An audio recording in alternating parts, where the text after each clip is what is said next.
Hey y'all, this is Phil from the future coming to you hot off the heels of my great conversation with Kevin.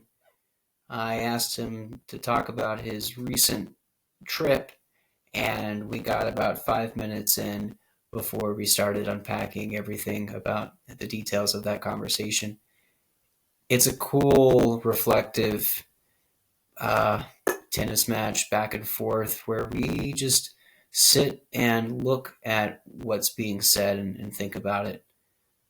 We unearth, if you will, in our mutual digging, these sources of patience for Kevin, the experience of having multiple roles and responsibilities, and having a strong desire to manage it well, which I think is a beautiful thing.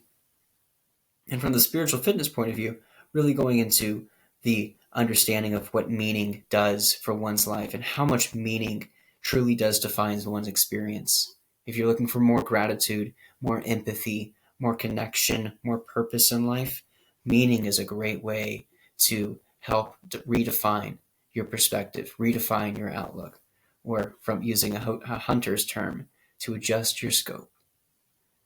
Sit back, relax, and enjoy another great episode of the Grow Self Spiritual Fitness Podcast.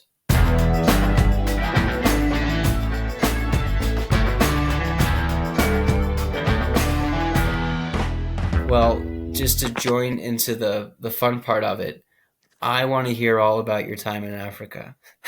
Yeah. Tell me, That was one of the things I figured you'd ask about. man, tell me freaking everything. Yeah. So getting there as the start to the story was definitely an endeavor. So, I live here in San Antonio, so I flew out of the San Antonio airport. I was scheduled because I had texted you actually when I was in New Jersey. I had I was scheduled to fly to New Jersey, and then I would hop on a plane there, fly down to Johannesburg, just direct, basically. Then Hmm. from Johannesburg, would fly to Maun, which is in Botswana, which is ultimately where I was headed to do the safari. So everything went well. My flight out of San Antonio was like a red eye, so it was like a 6:40 flight.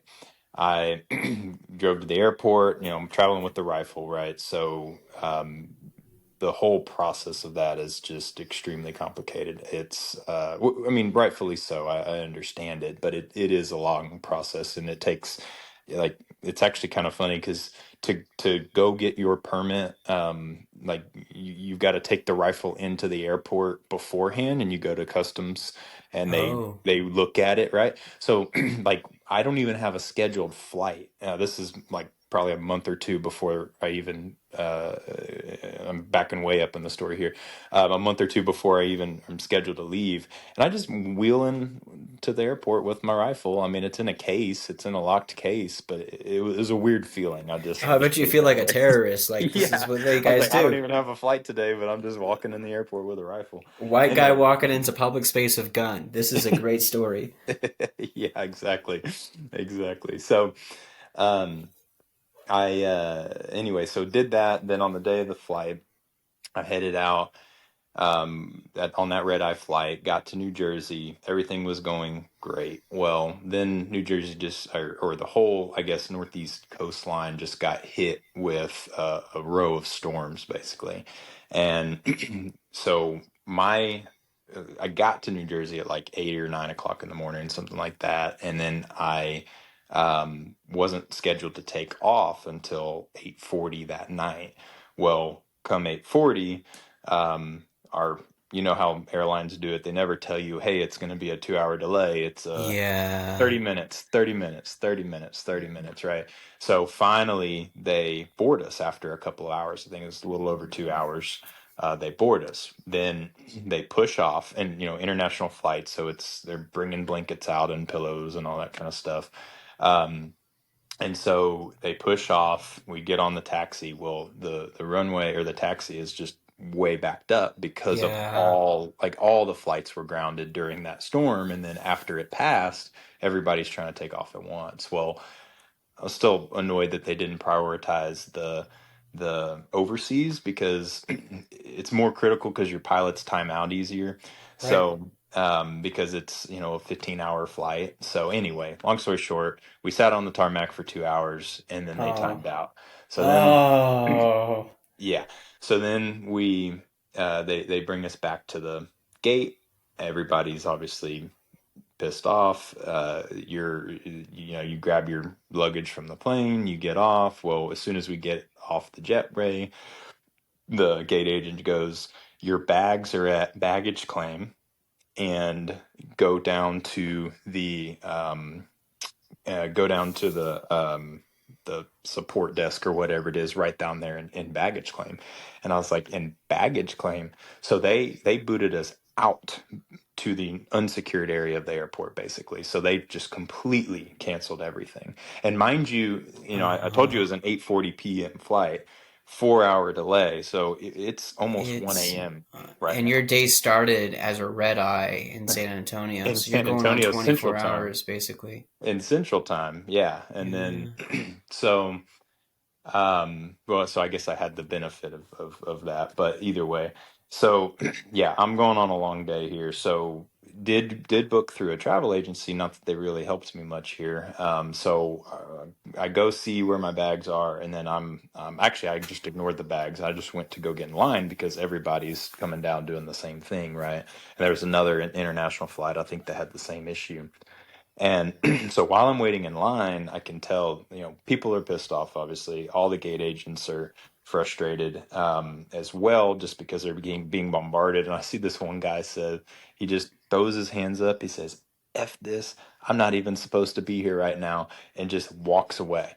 The gate agent? Yes, though, or not the gate agent, the one down at the desk, like the Right, help right, right. desk. The Um, employee. the employee says that, and then he just takes his badge off, throws it down, and just leaves. Oh, I poor was like, guy. "Oh my gosh!" So Talk I about did burnout. absolutely. So I felt bad for those people because it's not their fault. But No. you also have to understand everybody's frustration. So anyway, long story short, I'm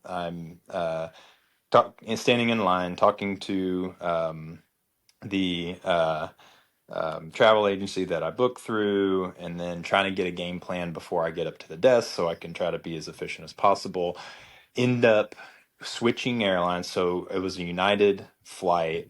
Uh, there's a company or a airline called Ethiopian Airlines, Yep. and they're I don't know the affiliation, but whatever. There's some level of affiliation there, and so they were able to put me on that flight at no cost, basically, no net plus or minus cost, and then get me there, and then push it out because the next United flight was like 2 or 3 days later. So this was a Sunday night.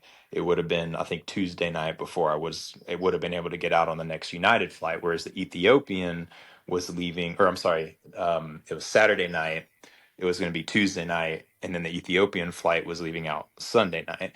So thankfully, I was able to get switched over to the Ethiopian flight.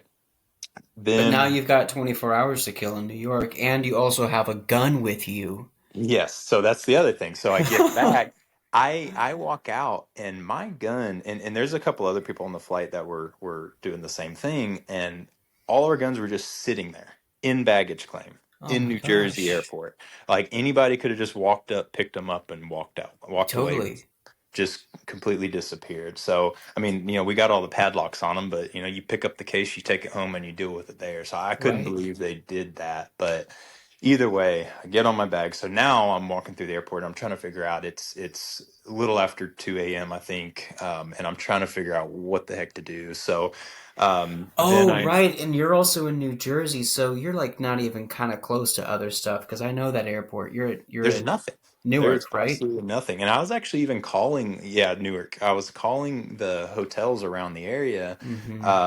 Hey, do you have any rooms? Do you have any rooms? And they were almost like pissed off that I was even calling and asking them because they were so booked up, basically. Yeah. So there is a on-prem Marriott, thank God. Right. So I grabbed all my stuff, and I walk across and I go over there. Mm-hmm. And when I get there, of course, there's not much. I go talk to the guy, and he was super nice. Maurice, I'll always remember him because he hooked me up. So he he's like, "Hey, I don't do rounds till 5 a.m., but he said you can hang out in the lobby And he says, if I have any free rooms once I do my rounds, he says, I'll get you in one.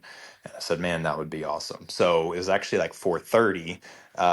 And he comes and gets me and he's like, hey, I got a room for you. I was like, man, you're awesome. So I think I spent like $400 on that hotel room, but it was worth Right. every penny. Yeah, I've So been in that same place before. It's worth yeah. every dollar. So I went in, I showered, pretty much just laid down, went to sleep. I slept till about noon. I stirred a little bit, and then I slept till about 2. He did the late checkout for me too, so that's why I was saying he's my man. So All did right. check, stayed, slept till about 2. Then I got up, showered, and then the Ethiopian deal where I could go get my ticket and all that kind of stuff was opening at 5. So I still had a couple hours to kill. I ate and everything. And anyway, went and did that. Then had to go do the whole TSA dog and pony show because I wasn't ever supposed to check my gun out of the Right. airport there, right? So now I'm in New Right. Jersey, and New Jersey has extremely strict gun laws. You're supposed to have a permit to have a rifle there, and so on and so forth. And I don't have one because I Of wasn't even course. ever supposed to be there. So now, thankfully, they didn't hassle me with that too much. But it's amazing how little anybody, and this goes for the entire trip, anybody in any of the airports knows about how to handle guns. Like I bring up and they're like, oh, because it's on my ticket and I got the case and everything. Like, oh, you're traveling with the rifle, and I'm like, yes. And they go, oh, I'm gonna have to get my supervisor, and they just make Mm, this whole deal, and then it's like 20 minutes before the supervisor gets there. And anyway, so mm-hmm. dragging out. So I'll kind of fast track a little bit. So I finally get to the Ethiopian flight. It takes off on time. The only difference is with it is it doesn't go to Johannesburg, so it goes to Togo. I think it's pronounced Lome is this city in the country of Togo.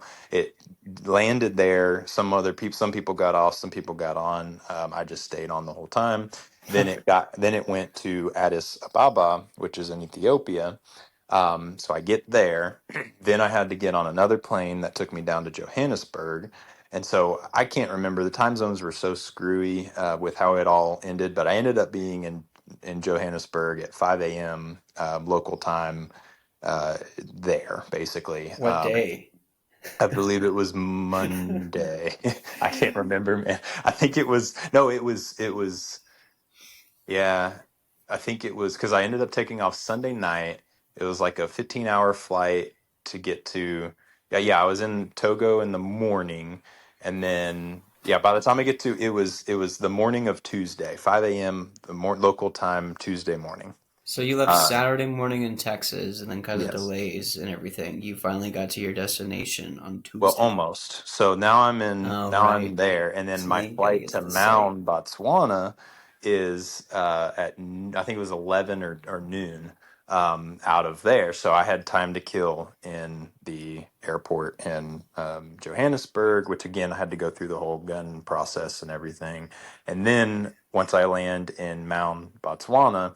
Then there's some people there to help me and then get me out to the camp. And then it was about a 2.5 hour drive out there. So, needless to say, the travel, I know I spent a lot of time talking about it before I even got Mm-hmm. there, but it was a story. I think it was, yeah, what was that? 72 or 74 was hours was like my total travel time or something like Okay. that.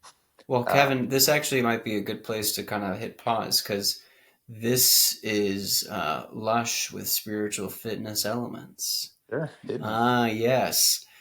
I'm just like I'm hearing like the parallel of just like any form of waiting experience where you've got this plan and you have certain expectations for things and then like nature and chaos come in and just throw that up in the air and you're forced to navigate like a level of uncertainty and fighting the internal like feeling discouraged or anger or anything like that only to kind of maintain hope that eventually you will arrive at your destination, even if it may not be how you planned or when you planned it.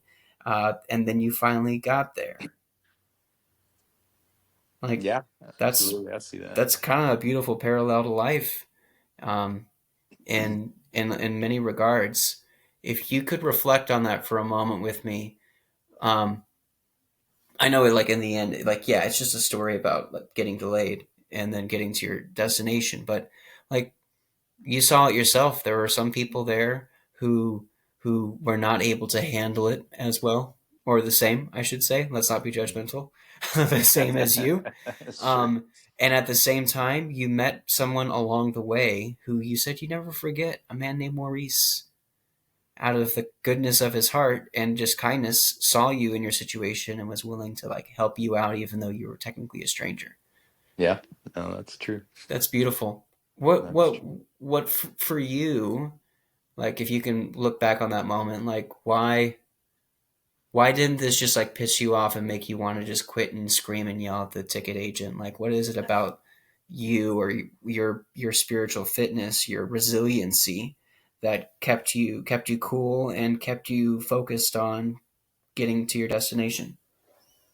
Yeah, that's a good question. I guess I've always had just a realistic view of people and of the world in that respect. And I know that those gate agents, they're probably just as stressed and annoyed and agitated that that flight was canceled that I was, and they're not in control of any of those. So I've always found it uh, unreasonable for people to take their anger out on those people. You know, it's like going into a McDonald's and they put too many or not enough pickles on your burger, and you scream and yell at them. Like, you know, it's inconsequential. They're just trying to do their job. They're just trying to you know, get to the next thing.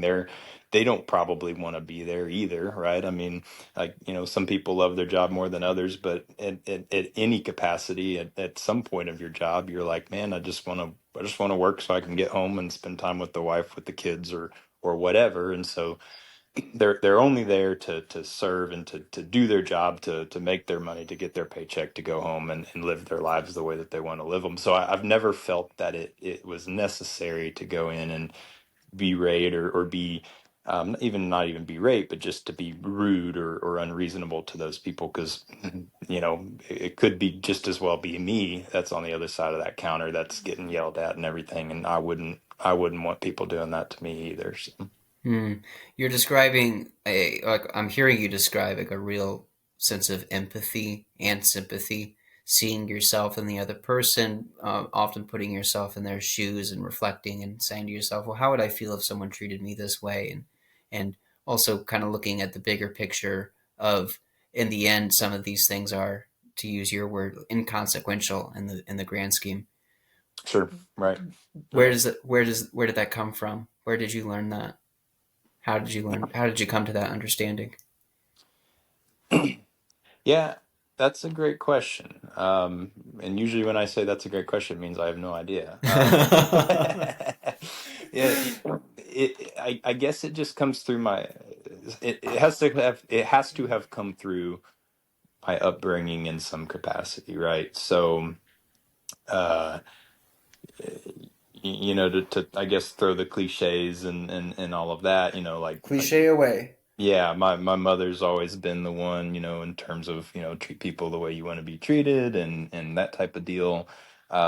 You know, I actually always remember my dad. So my dad's, you know, always been I say always, in my lifetime, or my the lifetime that I remember, right? He's been a um, relatively successful in companies, a VP level, executive level type person, and he's always told me when I was growing up. He said, you know, you always treat people the same. He goes, I don't care if you're talking to the CEO or if you're talking to a janitor. He said, you know, you look them in the eye, you shake their hands, you know, you speak to them formally, you know, you treat them equally, right? And you know, and then similarly with my mom, you know, and like a lot of my empathy, I guess, comes from my mom for sure. She's definitely the emotional one, I guess, out of both of my parents. When I look at the strengths and weaknesses that I've obtained from them, and I definitely like empathy is something that I will say, and my dad probably say it himself, that he's not. extremely strong on. But Hmm. my mother is, right, and extremely more emotional on that side. So I've got a relatively good balance of the two in that respect. In terms of, I have my dad's mind in a lot of ways, but my mother's empathy. The first thing I wanted to say, but I didn't want to interrupt you, was uh, your phrase of when you corrected yourself about your dad, and you're like, as long as actually no, as long as I've known him, man, those are the words spoken like a true father, a true new dad, right? The Yeah. realization of becoming a father and then looking back at your parents and your childhood through the lens of now being a parent, isn't Mhm. that wild? It is wild. It's like, wow, they lived a life before me. How could they? I'm not the center of their entire life story. Yeah, exactly. He was someone. Yeah. I've said this many times, and I think I've even said it a few times on this podcast. Like for me, when I became a dad, like almost immediately, the sins of my parents were forgiven instantly. Yeah, Like yeah. all the I get it now. shortcomings, I get Yeah. it. Yeah, I get it. And I really connect with that idea of, yeah, there's a job is important, work is important, and you can find a lot of purpose and meaning into it. But in the end, you got to go home to something, and work can be a lot. You can do a lot of things in a job if you have something good to go home to. Yeah, absolutely. That's beautiful. So you're saying that these kind of core values of empathy, these core values of treating people equally, and having just a general universal respect for human life is comes from your upbringing and seeing your parents who you have a healthy relationship with as well. And I'll add, like that's not something to just overlook. Having a healthy relationship with the family is not a given, For sure. and that's a cool thing. And I'm gonna just go ahead and just assume that you got your hunting experience also from your family as well. You didn't just pick this up recently. Yeah. Yeah, absolutely. My dad, that's something, or that is a way that we have always connected, right? From me being really young. I think I was shooting a rifle when I was 5, I want to say. I was shooting a BB gun when I was 5. I got my first rifle when I was 8. That's what it was. And so, at a very young age, I was, always out hunting around, and doing those things. And but something that I struggle with, I guess now, like I work a lot. Well, my dad worked a lot, it still does, I guess, but worked a lot in his younger years. And that was one of the ways that weekends and things like that, like we would go hunting, and we would spend a lot of time together doing that. And so from a young age, that was always how we've connected, and through to this day, is still a way for us to connect. Hmm. Yeah, and continuing on that thread, like how has your relationship to hunting changed over the years? To hunting, or to my father with hunting involved, I guess, to Oh, clarify your question. whatever you want to go with it, Mr. Williams. Yeah, how has it changed? Just wherever you want to, wherever you feel led to answer. How has it changed over the years? How has it evolved? Yeah, I'm thinking. So, yeah, so I guess I'll let you help tie maybe a spiritual connection to it, but I guess from a just purely, how has the hunting itself physically changed? So we did a lot of whitetail hunting. We did a lot of hunting in blinds, hunting in stands, with rifles and that kind of stuff. When you think, okay, hunter, you think, generally somebody sitting in a blind with a cup of coffee and a rifle, and deer feeder and that kind of deal, right? And that is generally how I grew up. Well, I guess when I was in my probably mid-teens, my dad had gotten he used to a long time before, but then he put it down and then started getting back into archery hunting. And so that was kind of just something new to both of us at the time. And we once again just kind of, I guess, hit it off again with that. Both really enjoyed it. And now, even to this day, almost exclusively archery hunt. We will do rifle hunting here and there, but generally speaking, our preference is to go archery hunting. And Man, so you and Joe Rogan and everyone else on you got the to do it. Yeah. it's interesting. It seems like it's almost like a fad, or like it's part of this generation that like it's like archery has this resurgence almost from the Yeah. outside looking in. I think what it's come down to, I guess, is, rifles have come such a long way, and everybody's looking for a challenge, right? And so, you get to a point with the rifle, and you do have to work with the rifle. You do have to be comfortable with it and practice with it, and the likes, right? But you do get to a point where it's kind of just a point and shoot, right? And Mm. and so, and you can do it from 100, 200, 300, 400. Most people are very comfortable.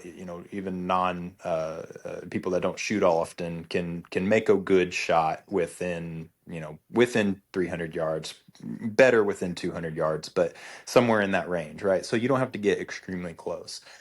If you're a better shot, you can probably push that to 400 or 500 yards. It just depends. Some people may be comfortable farther. Some people just say you start getting past that. There's just too many factors, and you risk wounding an animal, and people just won't do it. Um, and I'm one of those. I feel better, probably 400 or less. But getting off track. So, um, so where is with a bow, there are two different. Some people do like traditional recurve or longbow style. Which that's the intense stuff in my opinion. Or you have your compound bows, which just have a little bit more of a technological advantage, a lot more speed, and you have your sights on it and everything. But in either case, you can get a little bit further out with a compound bow. But in both cases, you're going to be within probably a 40 yards or less. With a traditional style, you're probably going to be less than 20 yards. But with a compound, you're trying to get within 40 yards, right? And so you're getting a lot closer to these animals. And so the challenge of that goes way up, right? And so to kind of finish the evolution. So, we started archery hunting, but we were still doing it out of blinds and things like that in Texas. Well, now where we really spend our time, my dad has a place in Colorado. We know somebody who's got a place in West Texas. We'll hunt mule deer and elk. Do an elk hunt in September every year in Colorado, and we just get out on. I mean, we'll do some driving around and glassing and spotting, right, and see if we can get in an area where we know the elk are. But then we're out on foot, and we've got calls. You've got to watch your wind direction, because if your wind is blowing, if your scent is blowing to them, then obviously they're going to pick that up and they'll blow out. So you got to make sure wind direction's right, and there's just a lot of different factors that you have to account for, and Mhm. and you've got to listen and be very, very in tune, to be able to be successful. And so it's it's really fun. I mean, I think I think we have a pretty high success rate, and even within, we've been hunting at this particular ranch in Colorado the last 10 years, and I think I've shot 4 bulls over the last 10 years. So 40% success rate, which I think is actually really good with elk hunting. But it just goes to show that it's not a guaranteed deal, right? Wow. Yeah, man, that is some powerful stuff, and my spiritual sixth senses, yes, are tingling. You, I just like I got to connect it to what you were saying about the flight. I Hmm. asked you about your sources, and you kind of talked about your parents and stuff and your upbringing.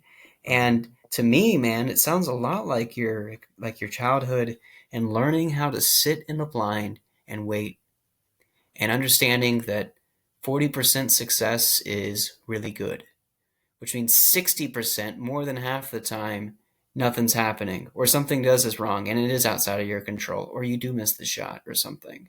Hmm. And still being willing to like not have that like ruin your whole experience. Like all of that sounds like it was kind of help build up your spiritual fitness, your resiliency, so that when you're sitting on that tarmac and it's 30 minutes, 2 hours, 4 hours, now you're in the lobby of a hotel and now your whole trip has been delayed by 24 hours. Just to roll with it. Yeah, yeah, I definitely see the connection there. Mm. It is definitely taught patience, I guess. Oh, yeah. I keep telling my 2-year-old, I said, patience is a virtue because she has none. Well, of course she has So, none. Yeah, she's two. yeah, exactly. I'm She hasn't like, been out to the deer blind yet. I gotta take her out. ASAP, man. Granted, she'll probably scare them all away, but she'll learn. Yeah, hey, You know, you learn 40%. 40% of the time, right? That's another thing. That's also like another thing about life too, right? We sometimes are expecting, we want 100% returns or 100% success rate, and learning to find a lot of satisfaction within the 40% or whatever that percentage can be leads to a lot more enjoyment in life than displeasure. Like, could you imagine if you were expecting to have an 80% success rate in hunting every time? Do you think that you keep hunting? You'd be, yeah, you'd just be let down every time. No, absolutely. Absolutely. Mm.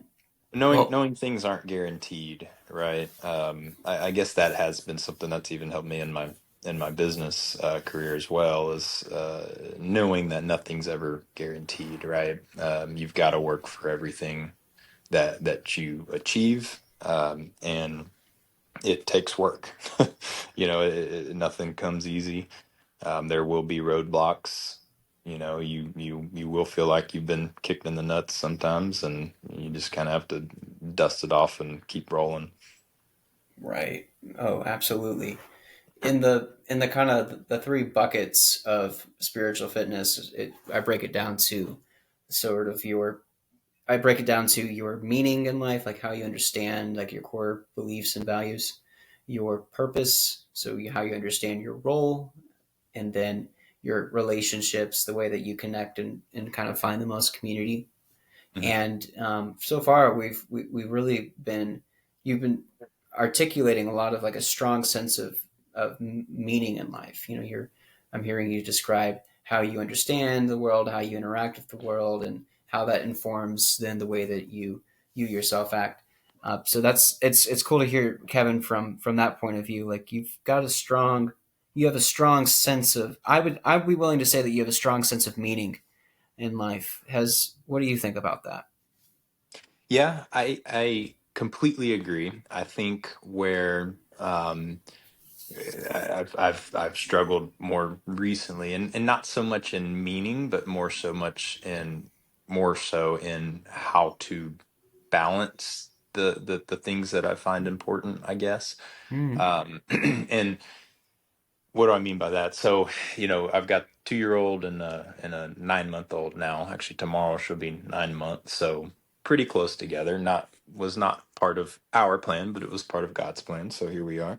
And so, obviously that requires a lot of time. Well, in addition to that, I have a very demanding job. I spend a lot of time at the office. I spend a lot of time at home on phone calls, on emails, so on and so forth.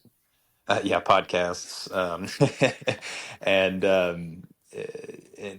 and then of course I have a wife who I need to love and support, and I have 2 kids that I need to love and support, and then I have my loves of hunting, and in addition to that, my relationship with my dad, right? Because that's kind of where this started, was that is a way for us to connect. And so, I guess the flip side of it is there's, everybody struggles with some things. And I think what I'm right now, I guess, struggling with is how do I balance all of that, right? How do I make sure that I'm, doing well enough in my job, or performing well in my job, giving it everything that it needs so that I can continue to provide for my family in the way that I do right now, like my wife, I'm thankful, very, very thankful that I can work and she doesn't have to, right? So she doesn't have a job. She can stay at home with the girls. That's what we both wanted from the point that we had gotten married. And we are able to do that, right? Uh, but obviously, that job requires a lot of my time. Then I get home, then, I'm transitioning, generally it's the kids, right? I think when you ask me like what time works, well, I try to leave the office by, sometime between 5 and 6, usually try to get closer to that 5 mark. Well, when I get home, it's dinner time, then it's bath time with the kids, then getting them all ready and teeth brush and all that stuff. Then, you have like 20, 30 minutes to play and then they're going to bed. And then, you know, I haven't really even talked to my wife during that whole time.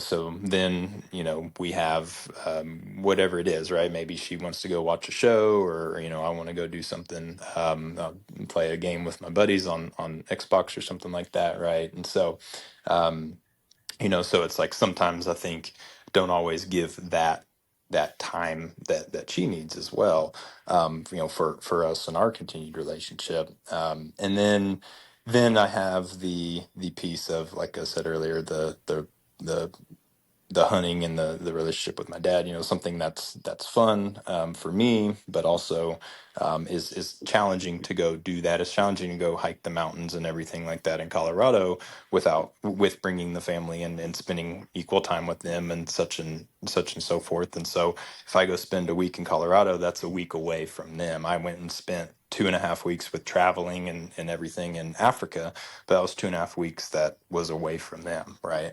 And so those are all things that I think tax me in that way, because it's something that I want to do. It's something that I feel that I also need to do, but I also have these other responsibilities that I would actually put higher above hunting, right? And above all else in that respect. But Hmm. it's a balance. It's a juggle for sure. Oh man, I commend you in just your sense of self and just being even willing to verbalize the true struggles that Kevin, I believe that is a very common thing that anyone who would is in your situation and has what's going on like you do is going through. Not to diminish the difficulty of what you're trying to handle, but rather to normalize and be like, yeah, man, you are not alone, brother. You Yeah. are not alone. The stage change that you and I are both in, you've got one more than I do. So still that stage change of becoming a father and adopting that role, in addition to maintaining the other roles that we have in life, husband, son, coworker, friend. Like you're adding one more hat. You're not removing anything. You're adding to that plate. Hmm. Um, and you described it as a juggle, and it could. I definitely get that of being like, man, I feel like I'm dropping the ball here. I can only juggle so many things at the same time. I might be able to juggle it in, but I can only carry 4 balls at a time. So if a Yeah. fifth ball is going to come in, that's fine, but one ball's got to drop. So which one is it going to be? Hmm. I had asked this actually in a really earlier episode. This may not actually be useful, but I'm going to ask you anyway. Imagine a triangle, and you there's 3 points on the triangle, and one of them is a healthy work-life balance. The second one is a job that pays really well, and the third one is a job that is very fulfilling. Okay, Hmm. so the 3 points are work-life You can balance. have two, but not all three. Yeah, exactly. Yeah, I know where you're going with that. Yeah, Which right. which which two would I pick? Uh huh. Um, so that's a great question, because I guess it depends on where I'll I'll make this more complicated for you. I guess it depends on Yes. where you find fulfillment. Uh Okay. huh. So if I find if I find fulfillment out of my job, which I think I do right now. I say I think I do. I mean, I do it. I enjoy it. It's something that I uh, like to do. Like I like going to work. I like doing the things that I do. But I also recognize that I don't want to be that. I don't want to work till I'm 65, 70. If I can make enough money and retire at 55 and, just spend time with the kids and then watch the grandkids come along and so on and so forth, that to me is something that I would much prefer, right? So I find I have, and I've had this conversation with Lana, with my wife, that I find more fulfillment in the family aspect of it. And so I think for that reason, I would probably pick the work-life balance and the pay out of those two, because I want the fulfillment on the family side. Mm-hmm. And if your question is fulfillment on the family side, if that is the third lever of the triangle, then I would probably drop the salary piece and pick the work life and the fulfillment pieces. Mm-hmm. Yeah. Another way to like is just like the opposites, which is shit pay, shit boundaries, Yeah. or a shit or a shit job. Which and you have to pick one of them. Yeah. Which one would that be? Would you rather have the terrible hours, the terrible pay, or the terrible job? Um, Probably, yeah. That's a harder one. Probably, yeah, that is a harder one. Um, I guess it'd have to go to the terrible job. I think I would suck it up. Yeah, I yeah, think I that's would suck it up. consistent. Good for you. Um, yeah, for me, um, my mental health is wired differently. Where if my job doesn't like if I can't find some significance in the job, then kind of everything else falls apart for me. I experienced that twice in my life. Mm. Once when I lived overseas and taught English, and it was it was cool, but like it just wasn't me. And then when I had that year where I was teaching full time before seminary, and it was just I was not doing it. I also but I'm with you, Kevin, which is having something to go home to and having something that's deeper really changes it. So you know Mhm. what? It's making me reflect more and say, was it really that the job was so bad, or was it really that I didn't have anything to work for? Yep. Yep. I think that's where perspective changes. You mentioned earlier about, how the kids have already changed my perception of how I view my parents, and the perspective of just really how you view the whole world changes, right? Mm-hmm. You really, so you have your stages in life, right? And I've always said this too, is like, I'm kind of going two directions here. One direction is you have your stages in life, and I've always gone through those stages. And what are those? Like high school, right? You got college, you got your first job, then you're married, and then your first kid, right? And so in each of those stages, I always look back and say, man, I can't imagine being any busier than this, right? And then you get to the next stage. It goes back to your comment earlier, right? It's like you just keep adding balls, or adding hats, right? But you're uh-huh. never actually taking off the previous one, right? And Yeah. so, um, but where was I going with that? The stages in life and how they The change and the perspective that it Yeah, adds. in each stage, yes, that's where I was going. In each stage, perspective changes, right? So when you're in college, right, you're generally you're thinking about yourself, right? You're thinking about your career. You're thinking about, okay, I want to study, I want to do this for myself so that I can set myself up to be whatever that aspiration is. And then you get Mm-hmm. to the next stage, and you get into your first job, and I would say it's large part same, right? Same deals. Then you get or same thoughts, and you get into your first. So like I definitely, when I first started working, like, yeah, I'd work you know all day. I'd work nights, weekends. I mean, it didn't matter, right? Because I wasn't really coming home to anything. And, dating my wife, but we lived long distance at the time. And so anyway, it was a different way of me living my life, and my moral, or not morals, but my Priorities. priorities, thank you, were.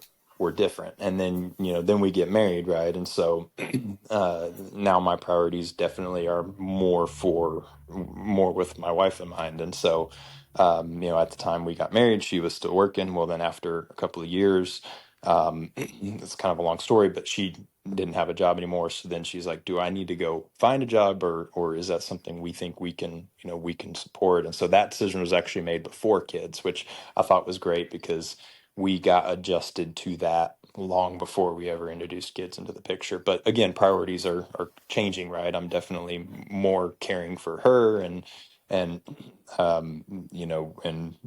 now actually, I'm kind of getting late to the office, and I'm like, or staying late at the office, and I'm like, I better get home so I can have dinner with my wife, right? And then you get the kids, and it's like, it's kind of like I was saying earlier. It's like I get home and my afternoons are just jam packed, but I really am only getting that, 2-ish or less hours, with them a day. Out of a 24-hour day, I'm spending 2 of those hours with them. So, um, and but that's all I care about, right? When I was in the hospital, well, that's a whole nother story actually too. I ended up getting COVID, getting booted out of the hospital. So with the first kid, I wasn't there. I wasn't able to be in the room with Landon when she was delivering, and thank God her sister was able to be in there with her. So that is, Oh, she had somebody with her, but I was literally on FaceTime in the parking lot um,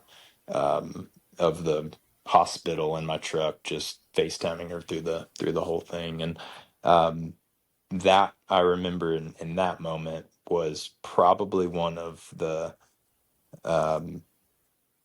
the hardest things that I'd had to do in my life, was basically being completely helpless, being virtually barred out of the hospital, nothing but a phone, like you and I are doing right now, just FaceTiming, Landon through the whole thing. Her sister was holding it, right, and uh,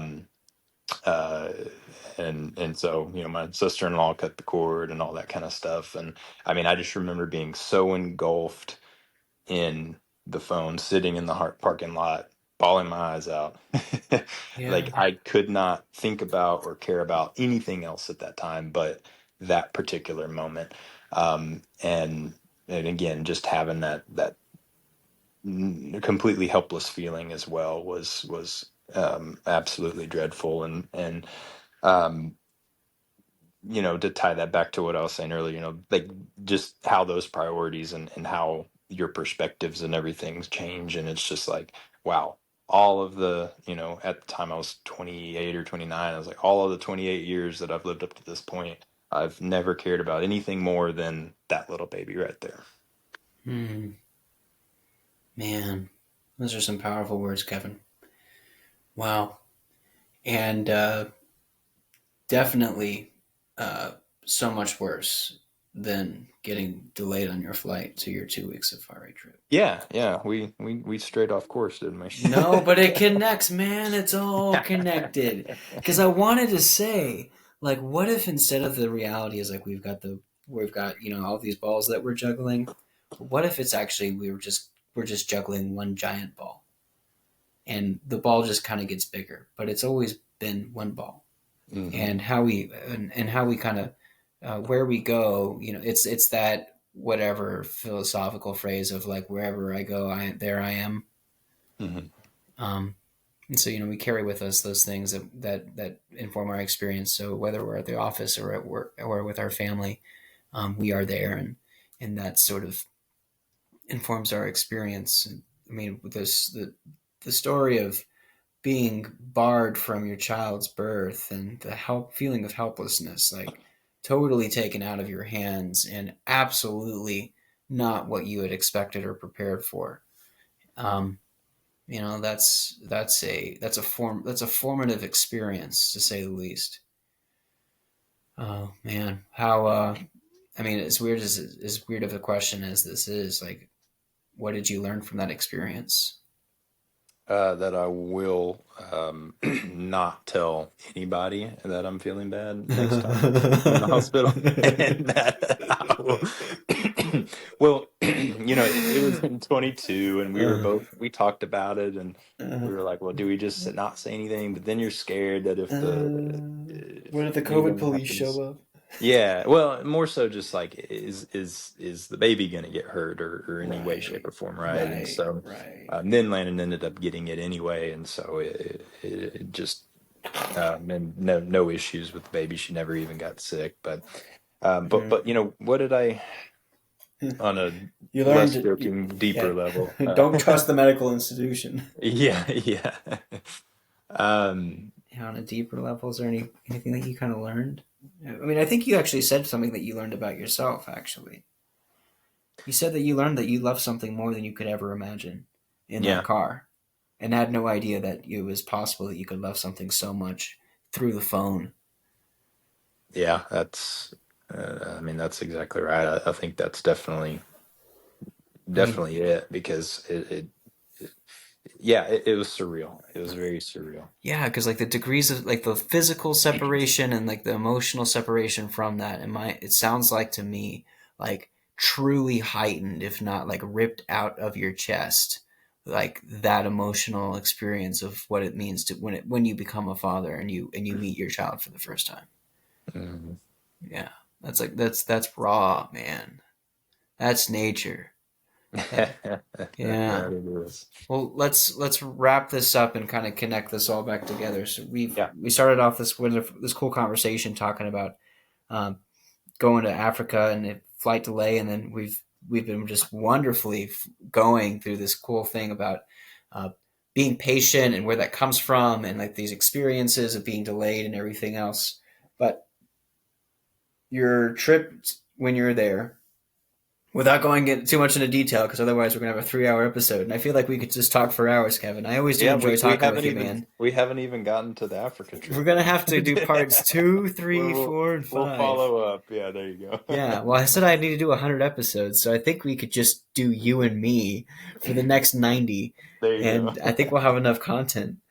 Um, and so, yeah, because you were saying that one of the things that you're struggling with is this like juggling these roles and like trying to be and like cover all 3 points of the triangle, and it's a hard thing to do always and maintain. And still, you've got this love for hunting, which is a part of what your life. But as you said, there are much bigger, higher value things that are going on besides just this hobby that means a lot to you. So then, with all that, uh, I mean, what was your hunting trip like for you? Being separate from your family for 2.5 weeks, but also doing something that you love, and being in this new place in your life where like you're hunting, but you've got two daughters now compared to the last time that you wouldn't. Like, there's a lot of change that has happened between the last time you were holding a rifle. And Hmm. so, I mean, yeah, what was on the big, deeper level? What was your hunting trip in Africa like for you? Yeah. So it was definitely on a surface level. It was just an incredible trip all around, right? It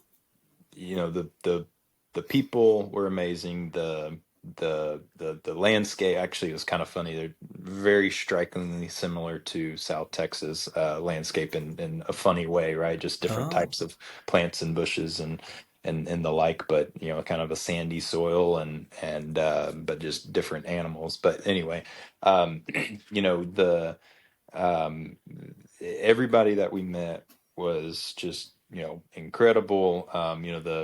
The from the PHs, the professional hunters, to the locals, to just everybody around, just super super nice. The food that was cooked was amazing.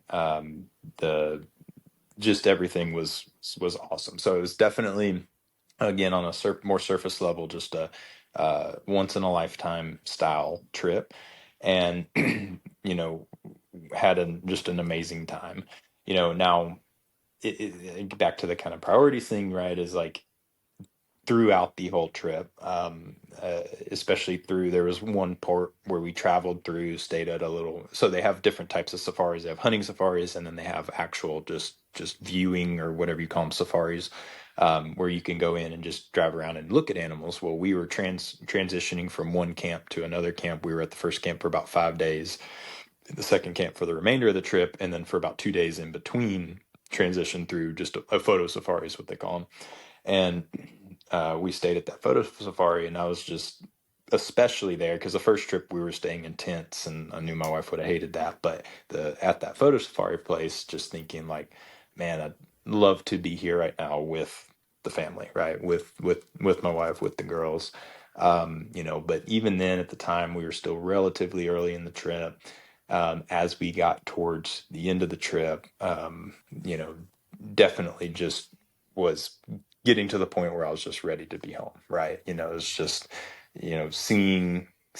getting a bunch of pictures and videos and things of the family, which is something that you want, but it also makes it harder, because it's just like you're constantly thinking about them. Um, so I don't know if that fully answers your question, but Yeah, well, I'm hearing you say that it brought to surface the things that you're missing and loving most, and being separate from them was like distance makes the heart grow fonder, cliche kind of stuff. Like Mhm. you had a good time and you loved it and all, but at the end of the day, you weren't looking to schedule your next safari. You were looking to go home. Yeah, yeah, absolutely. What do you think your relationship to hunting is going to look like going forward? It will, it will definitely be because I've already been thinking about it this year, and I, it's still a passion of mine. It's still something I want. I want to figure out how to have them there with me in some way, shape, or form. But in some ways, that's just only harder. I think. I think this is just to be completely honest. I think this is just something I'm going to struggle with until Tinley, who's my oldest, is old enough to possibly express interest in it, and if there's something that if she shows interest in it and it's something that I'm not going to force it on her. If she likes it, she likes it. If she doesn't, she doesn't. But if she shows interest, which I hope that she does, then that will transition from something that I've always had with my dad to now something that I have with her, right? And so I think the longer term is that. The shorter term, I think, is figuring out how to juggle because she's just too young to go. She's too young to do some of the things that we do now. Like I said, we're usually going out. We're out early morning. We're out there all day. We're hiking mountains, that kind of stuff, and it's not feasible. But as she gets older, increasing her involvement in that will definitely be a core focus of mine. Mm-hmm. I've got a feeling that your dad can relate with that. Yeah, I'm sure you can. Mm-hmm. I'm sure you can. Might be worth having that conversation. Yeah. The That's a beautiful arc, Kevin. I almost called you Devin. Thanks, Devin. Yeah. That's a beautiful arc, Kevin. And as to kind of wrap it up, yeah, I hear in the spiritual fitness this intrinsic resiliency. How there's this love for an activity, and how it can be part of what defined you, where you learn some of your greatest life lessons and some incredible skills that apply not only to your personal relationships, but your professional work as well. And it's something that is now changing. And in that, what we in my line of work call the grief process, anytime we experience a loss, no matter what that loss is, the loss of an idea, the loss of a hope, the loss of a dream, the loss of a relationship, we go through this change process and it's uncomfortable, but the good news is that the grief process is that it promises to bring what's known as a new normal. And the sooner we can let go of our demands and expectations for the old normal to remain, the sooner we can find and experience the joy that comes from the new normal. Perhaps in your transition with hunting and your relationship demands and the juggles that you do, you too will sooner than later be able to find that what that new normal looks like and enjoy the newness that can come from that activity that could have never been experienced before. Hmm. That's my hope for you, my man. That's awesome. Well, Sweet. I appreciate it, man. That was good. Good. Well, I enjoyed that.